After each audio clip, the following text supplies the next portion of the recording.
America, चीन, France, Bharat जैसी महाशक्तियों की सेना के बारे में आपने काफी कुछ सुना होगा, लेकिन आज एक छोटे मुल्क की एक छोटी सेना की बहादुरी की कहानी सुनाते हैं। ये मुल्क बीते करीब एक साल से भीषण जंग लड़ रहा है। इस जंग में करीब 40 से 45 हजार लोग मारे गए हैं। ये मुल्क अपने ऊपर हुए हमले का बदला लेने और अपने बंधक लोगों को बचाने के लिए लगातार हमले कर रहा है। दरअसल हम बात कर रहे हैं इजरायल हमास जंग की। बीते साल 7 अक्टूबर को हमास के लड़ाकों ने इजरायल पर घातक हमला कर दिया। इस हमले में करीब 1200 इजरायली नागरिक मारे गए। उसने करीब 250 इजरायली नागरिकों को बंधक भी बनाया। हमास के इस हमले के बाद वहां भीषण जंग छिड़ गई। बीते करीब 10 महीने से इजरायल इस जंग में मारे गए अपने लोगों का बदला लेने के लिए फिलिस्तीन पर लगातार हमले कर रहा है।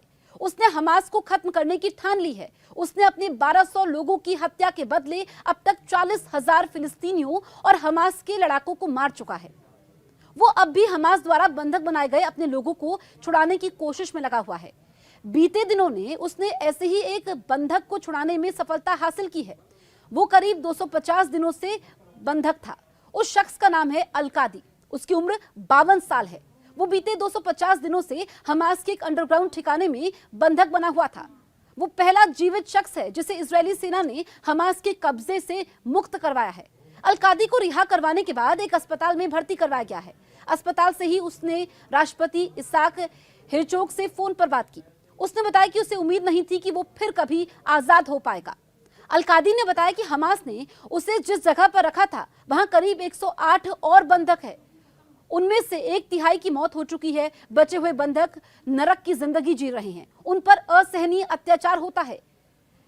कल्पना नहीं की जा सकती कि वो बंधक लोग कैसी जिंदगी जी रहे हैं। इस बीच इजरायली सेना लगातार अपना अभियान जारी रखे हुए हैं। बंधकों को छुड़ाने के लिए अपने ऑपरेशन को और तेज कर दिया है। अगर आपको हमारे वीडियोस को लेकर के कोई सुझाव है तो हमें कमेंट करके जरूर बताएं, और वीडियोस हमारे कैसे लगते हैं ये भी आप बताइए। और अगर अभी तक आपने हमारे YouTube चैनल को सब्सक्राइब नहीं किया है तुरंत सब्सक्राइब करें।